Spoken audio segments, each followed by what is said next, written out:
Watch this video and you'll learn 12 everyday English words that will help you understand British native speakers. I really feel, in short, to recap in a slightly clearer version, And if you use those words, you'll impress native British speakers. Find out the difference between poppycock and chockablock, knackered and starkers, plus many more. Hi, I'm Steve.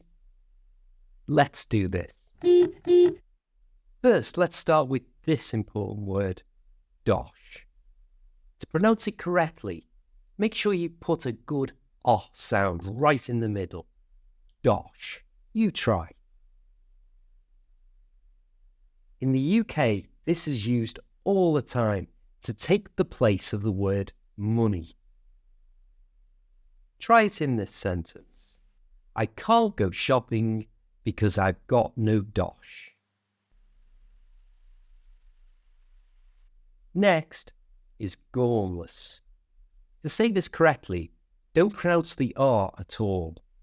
Simply make the OR sound. And to make that OR sound, keep your tongue flat, resting in the bottom of your mouth. Gore. You try. Gore. And the whole word, gormless.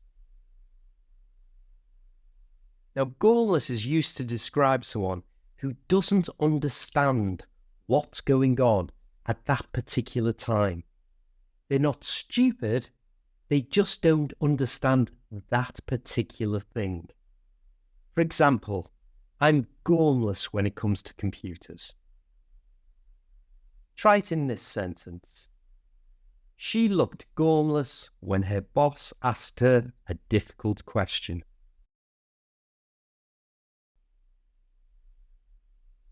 Next, we have starkers.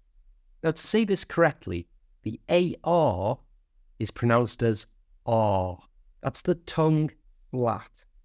Just try saying star.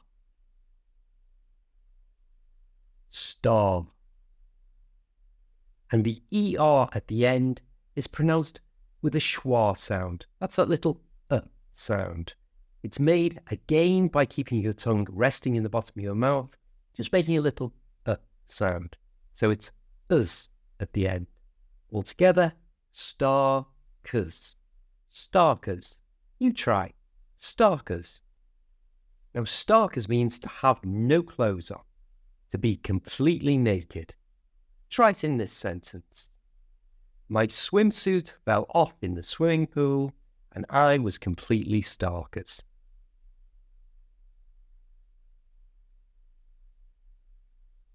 Next in our list of great British words is chockablock.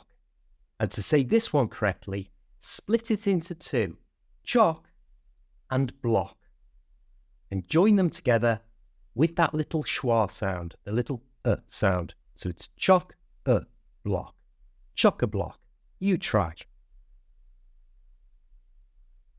Now this is used to describe when something is really full. It's crammed full. This tin is chock-a-block with sardines. The train was chock-a-block this morning.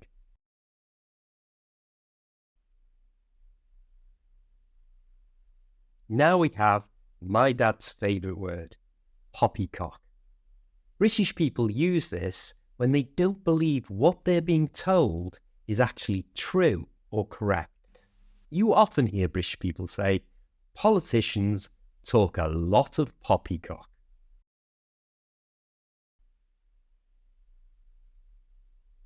Next we have a super word, mega. And when you hear mega, it simply means something was very impressive, very good, it was excellent. Our holidays were mega.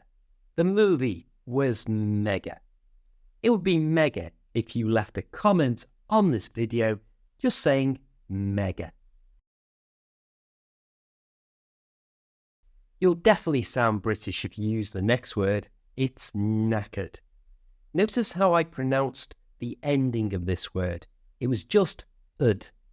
I didn't pronounce the R at all, just knackered.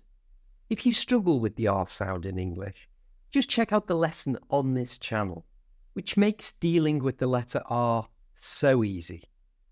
Now back to knackered, and it means to be very tired. Very, very tired. It's used like this. Repeat after me. You must be knackered after working all day.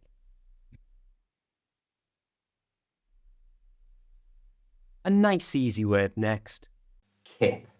Now kip is an everyday word used in the UK to mean a short sleep. It's another word for a nap. Make sure you pronounce the I in the middle as an I sound. It's kip, not keep. That's a different word. So it's kip. You say it. Kip. Let's try it in a sentence with the last word we learned, knackered. I'm knackered, so I'm going to have a kip. You try.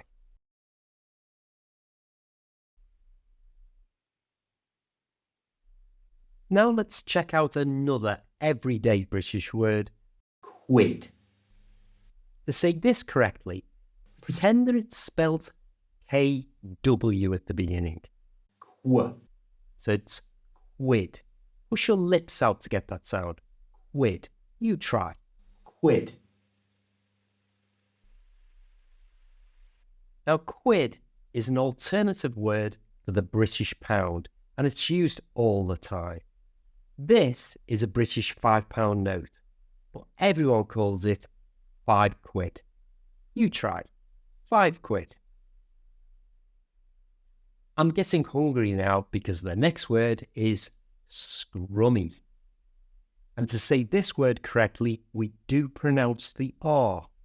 However, we don't use our tongue to pronounce the R sound. It's not scrummy. We use our lips.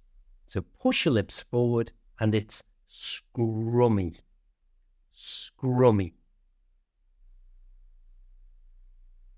And it's used to mean something is delicious and tasty. Repeat after me. The cake is scrummy.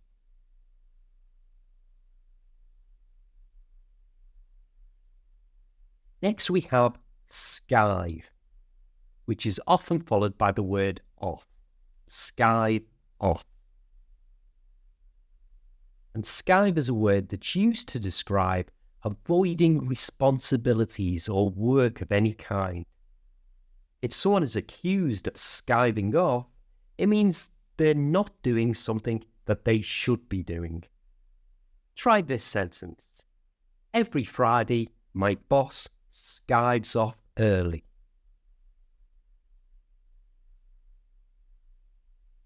When I was a student, this next word would describe me perfectly, and it's skint. Now, skint means to have no money, or to use a word that we've just learned, to have no dosh. If someone says they're skint, it means they're struggling financially. Let's use it with one of our other previous words. Lend me a quid, I'm skint. There are new English language videos coming out every week on this channel, so don't miss out. Click on the bus to subscribe, and then click on this link for another lesson that's guaranteed to boost your English. I'll see you next time.